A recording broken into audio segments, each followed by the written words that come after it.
Dr. Dan Tweeton here, and I want to share with you my formula for building muscle 100% naturally.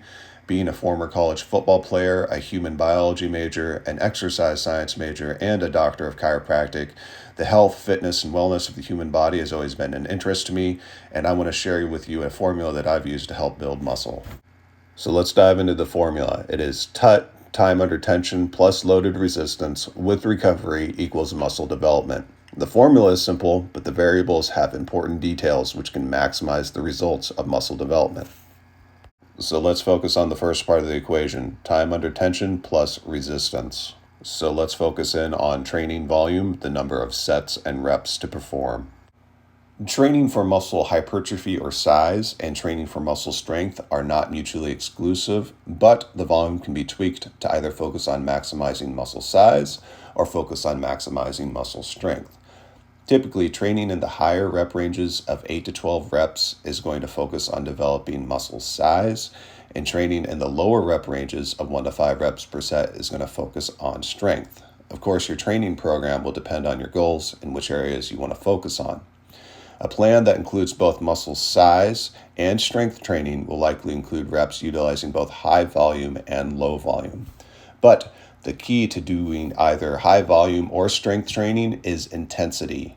In order to maximize results, you want to ideally end a set at or near failure, regardless of how many reps you are performing. An important part of time under tension is focusing on the eccentric phase of the lift. So the eccentric part of a lift is when the muscle contracts while lengthening, as opposed to the concentric phase where the muscle contracts while shortening. So take example, the biceps curl. When you lift the bar up, that's the concentric phase, and then when you lower the bar down, that's the eccentric phase. Eccentric focus involves what you're doing during the eccentric phase of the lift. It's easy to let the weights fall and go right back to the concentric phase. However, it can be extremely beneficial to work just as hard, if not harder, during that eccentric phase of the lift. So to do this, keep your muscles contracted and prolong that eccentric phase of the lift at least 3 to 5 seconds. Your muscles are actually stronger during the eccentric phase of the lift, so you can really maximize the development by utilizing this part of the lift. It also helps to have a spotter when you're doing these eccentric focus lifts as well. Another important component with time under tension is the range of motion of the lift or exercise being performed. And by taking the targeted muscle group through its entire range of motion, that is both full flexion and full extension, the time under tension can be increased to maximally stimulate that muscle, especially if you're doing eccentric focus with the lift. Now, there are cases where the range of motion can be reduced in order to increase the weight or really focus on that part of the lift, but I would caution that this should be performed by more advanced lifters, or if there's a certain case where full range of motion just can't be performed. Of course, you're going to have a lot of different options when it comes to equipment and what to use for your exercises. Now, in a standard gym, you'll typically have access to both free weights and machine weights. Benefits of free weights are that it activates the muscle stabilizers while you're doing the lift, and this can promote optimal muscle balance and overall muscle development. Machine weights typically stabilize the movement for you, so it's not activating the muscle stabilizers the same. However, the trade-off here is you can really focus on a specific muscle group during the lift. And as much as I enjoy working out at the gym, I'm also a fan of doing home workouts with either just resistance bands or body weight exercises. All right, let's focus on the other variable in the equation, which is recovery. And getting adequate sleep is absolutely essential for recovery because your muscles do a lot of their repair and buildup while you're sleeping. So here's a few tips and tricks. You want to get in a normal sleep routine where you go to bed and wake up at the same time each night. You typically want at least 7 to 8 hours of quality sleep. You want to get light exposure first thing in the morning, so going out for a walk, having the sunlight in your eyes, obviously not staring directly at the sun, but just getting good light exposure. And then the opposite is true when you go to bed at night. You want to decrease your light exposure. So dim the lights, don't look at your cell phone, don't look at your TV a half hour before bed, do other activities like reading a book. Of course, lifting, doing exercise, that's going to help you sleep at night too.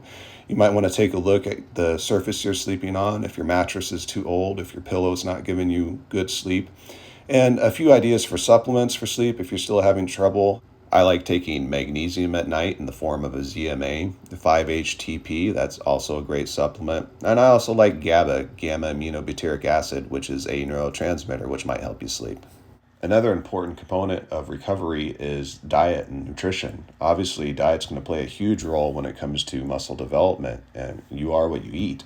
And having a balanced diet that gives you good nutrition is going to help your body perform at its best. So here are just a few quick tips. Obviously, you want to stay hydrated, drink plenty of water, not get dehydrated throughout the day. You want to focus on eating whole foods. These are foods that come in their natural form. Vegetables, fruits such as berries, lean meats, even certain nuts and seeds are good. You want to cut out the overly processed stuff. You know what these things are, like the cookies, candies, and cakes, not really good for you nutritionally.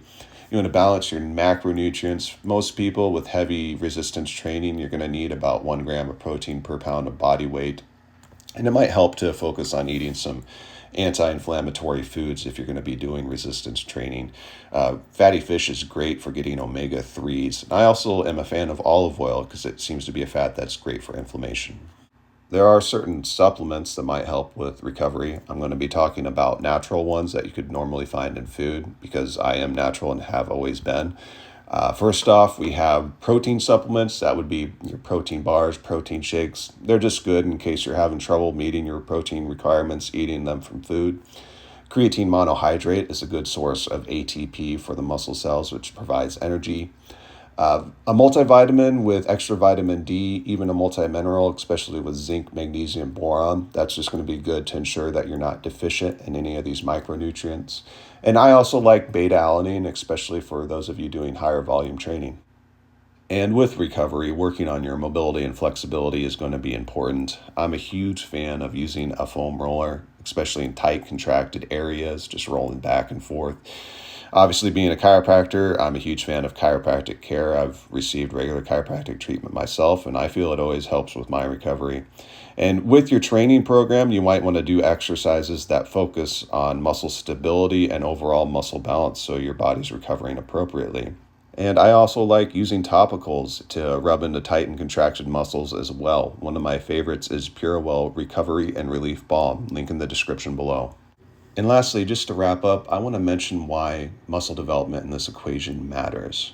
You only get one body and you want to take care of it. And muscle development improves the metabolic fitness of the body. And this is going to have numerous health benefits in warding off diseases such as diabetes and osteoporosis. It also improves the functional capacity of the body, and having a well-developed muscular system will have many benefits that carry over into other life areas. I can personally attest to this as a chiropractor, and having a coordinated and balanced muscle system helps me adjust as a chiropractor. Of course, there's aesthetic component as well. There's the reason the Greek gods were depicted the way they were in statues. But, muscle development, it gives a person ability to pursue self-improvement. Lifting weights, doing exercise, doing the muscular development requires work and discipline, but it's rewarded both physically with results you can see and feel. And, seeing this progress and working on attaining a physical goal, that helps a person to drive their ambition and helps them to achieve excellence. And lastly, I just want to say the topics discussed in this video are for educational purposes only. You should always do your own research before making any healthcare or fitness related changes and discuss with a qualified healthcare practitioner before making healthcare or fitness related changes like discussed in this video.